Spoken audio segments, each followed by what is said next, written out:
부활이라는 제목으로 말씀을 전가하려고 합니다. 덴마크의 실존주의 철학자 키에르케고르는 인생을 사형 언도를 받은 죄수들이 감방에 갇혔다가 한 사람씩 교수 현장으로 끌려가는 모습을 바라보면서 자신의 순번을 기다리는 것과 같다라고 했습니다. 참 이 말을 들었을 때에 그렇구나. 한 사람씩 내 주변에 사라지는데 내 순번이 하루하루 다가오고 있구나 하는 것을 생각하게 됩니다.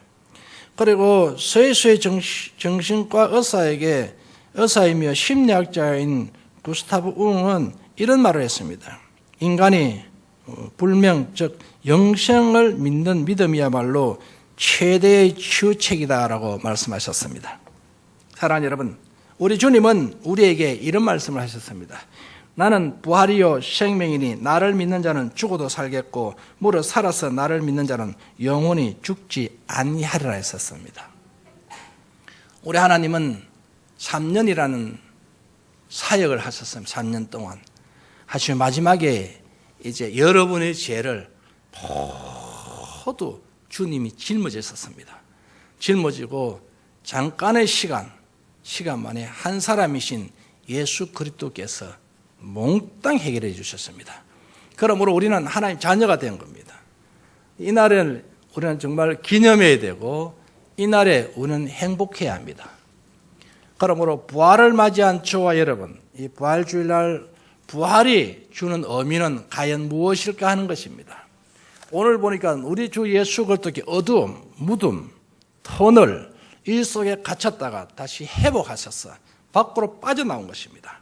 그러므로 이분은 부활하셨다라고 말했습니다. 그럼 우리도 부활을 해야 하는 것입니다. 그럼 살아가면서 이 부활은 어떤 부활일까요? 어두움이라는 것이 내 인생의 어두움, 내 인생의 터널, 내 인생에 갇혀있는 삶, 여기서 우리는 회복되어야 될 줄 믿습니다. 예수 그리스도를 믿는 저와 여러분은 첫째로 슬픔이 변해서 기쁨으로 바뀌어야 하는 것입니다. 여러분, 우리 주님은 어두움, 채찍, 상처, 투성이었습니다. 그런 가운데 있다가 다시 한번 완벽한 치료로 일어난 것입니다. 이와 같이 우리 인생의 슬픔과 우리 인생의 고뇌와 우리 인생의 어두움의 터널에 있다면 이제 거기서 벗어나야 됩니다. 주 예수 그리스도께서 우리에게 말씀하세요. 수고하고 무거운 짐진다 다 내게 오라. 내가 너희를 쉬게 하리라 하셨습니다. 그렇게 슬픔을 주님 다 담당해버렸습니다. 그런데 주님 담당했는데 내가 다시 가지고 와서 짊어지고 슬퍼하고 있는 겁니다. 그것은 정말 못난 사람입니다. 주님이 맡기라면 맡기면 될 텐데 그걸 아까워서 못 맡기는 것입니다. 나는 돈만 아까워하는 줄 알았더만 슬픔마저도 아까워서 남을 못 주는 것입니다. 그것을 짊어지고 내가 끙끙 앓고 있는 것입니다. 그러니 우리에게 슬픔이 빨리 도망가야 될 것입니다. 우리의 인생의 슬픔은 너무 어두운 것입니다. 이 슬픔 때문에 많은 사람들이 고통하고 때로는 심지어는 원치 않는 자살까지 이르게 되는 것입니다. 여러분 얼마나 억울합니까? 여러분 열심히 한번 살아보겠다고 엄마의 뱃속에서 나올 때는 응애하고 용기 있게 울어서서 힘차게 출발해놓고 중간에 도중하차를 해버린 것입니다. 중간에 끝까지 버티지 못하고 인내하지 못하고 그리고 자기가 포기해버린 것입니다. 그건 왜 그럴까요? 슬픔이라는 것 때문이에요. 그럼 우리 그리스도인들은 그 슬픔을 이기는 자가 되어야 되는 것입니다.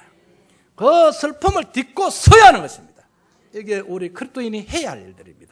이걸 내가 받아들이고 이걸 흡수해버리고 내가 안고 가는 것이 아니라 이거를 떨쳐버려야 되는 것이에요. 어둠을 물리치고 무덤을 깨트리고 다시 주님이 일어난 것처럼 동일하게 우리는 그 감옥의 생활에서 그 슬픔의 생활에서 우리는 다시 일어나야 하는 것입니다. 계란이 부활하듯이 계란이 여러분 껍데기를 이렇게 깨트리고 그 안에서 병아리로 태어나는 것처럼 동일하게 저와 여러분이 되어야 되는 것입니다.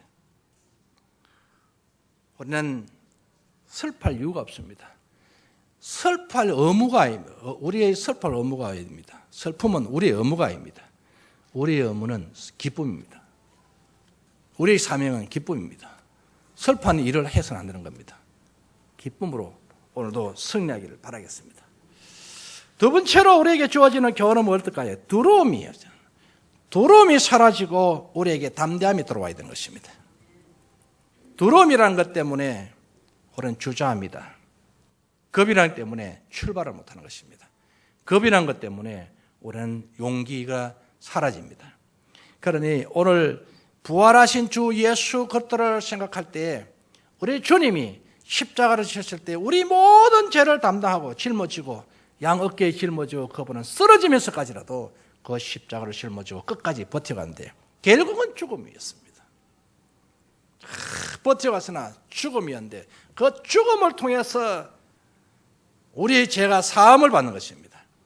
그래서 여러분 그 죄를 담당할 때 내가 내 자식의 죄를 가져갈 때에 두려웠으면 십자가 칠 수가 없는 것입니다. 그에게는 기쁨이 있었고 그에게는 담대함이 있었습니다. 내 자식 때문에 내 자녀들 때문에 내가 이 일을 하는 것은 너무 행복하다는 것입니다. 오늘 우리가 꼭 알아야 될 것은 나를 구원하신 주 예수 그리스도 일을 할 때에 두려움이 오거나 또한 용기를 잃을 만한 그런 사건이 일어난다 할지라도 저와 여러분은 담대해야 하는 것입니다. 그리고 그것을 무서움으로 바라보지 말고 저것을 나의 밥으로 바라봐야 되고 나의 세 발의 워커로 바라봐야 되는 것입니다. 그와 같이 바라봐야 우리가 이길 수가 있는 것입니다. 그러면 어떤 경우에도 우리 환경 속에 두려움이 오거들랑 여러분 예수님의 이름으로 일어나기를 바라겠습니다. 주저앉아 있으면 두려움이 그대로 누져버립니다.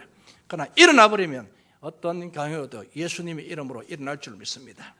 하나 여러분 사도행전 4장 20절에 우리는 보고 들은 것을 말하지 아니할 수 없다라고 말했습니다. 그렇습니다. 우리 오늘 막달라 마리아도 제일 먼저 예수님의 말씀을 받았어서 세상에 나가서 복음을 외쳤습니다. 주님이 부활했다.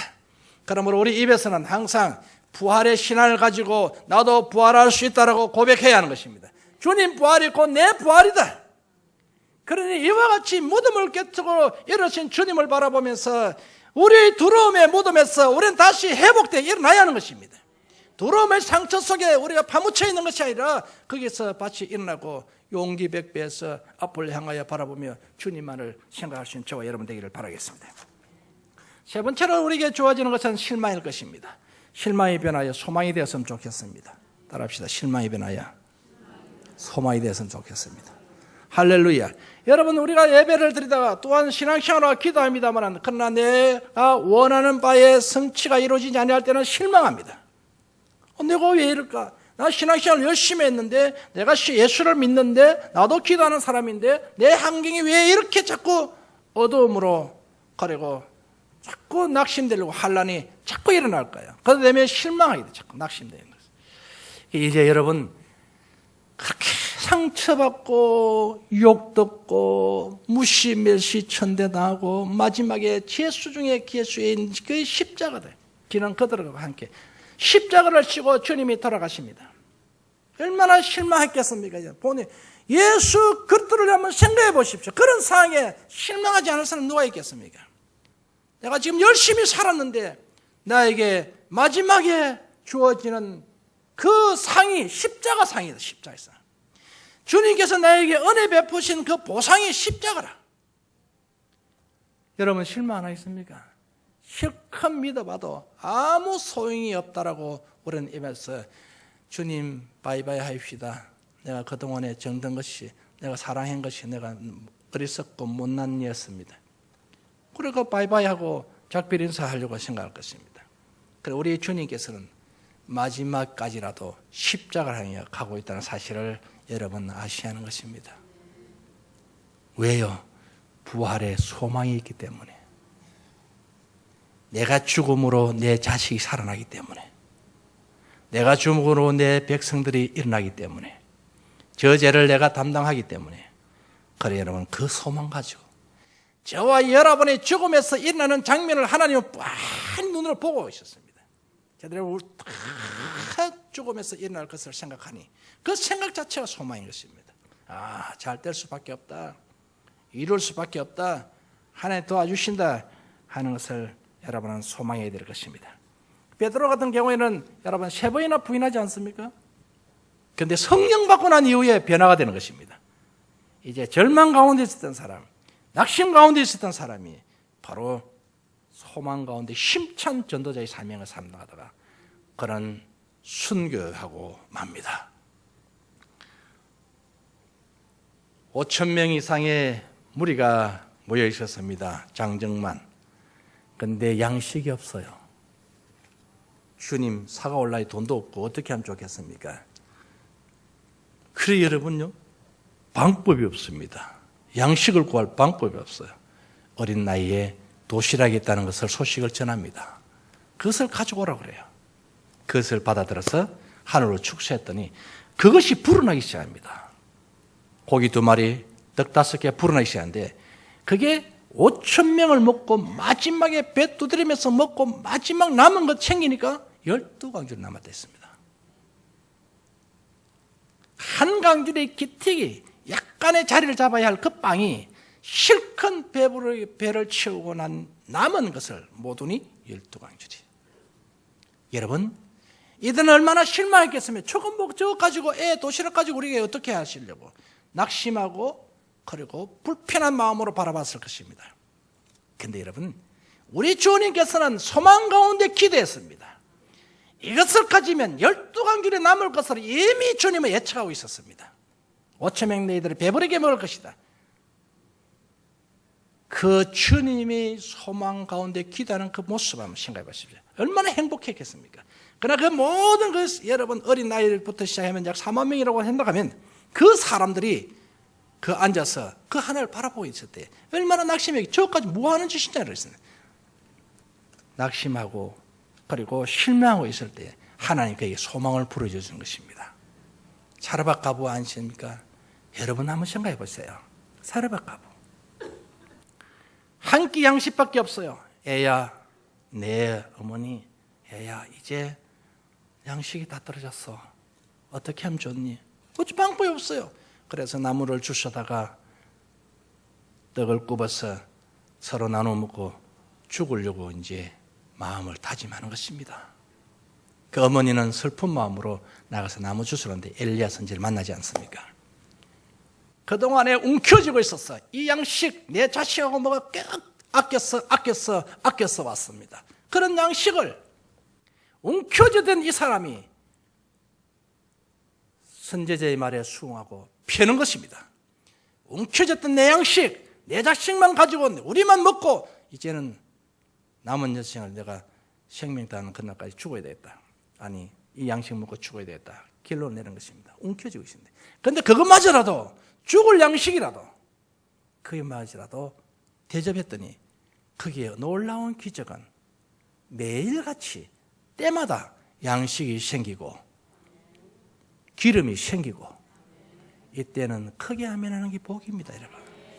여러분 그래서 오늘 저와 여러분 아무것도 아닌 것 같지만 미미한 것 같지만 우리가 섬기는 이 섬김을 통해서 다시 한번 회복, 부활 역사에는 30배, 60배, 100배, 억만 배, 수억만 배 부활의 역사일 것입니다.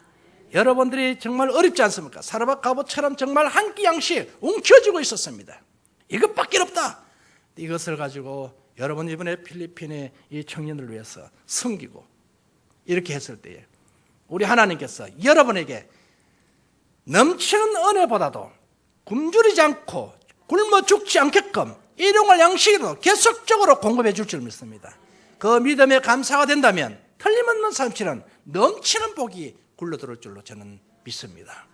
그리고 소망 가운데 여러분 하시면 틀림없는 놀라운 것은 소망대로 이루어진다는 것입니다. 기도하겠습니다. 고마우신 아버지 하나님 감사합니다.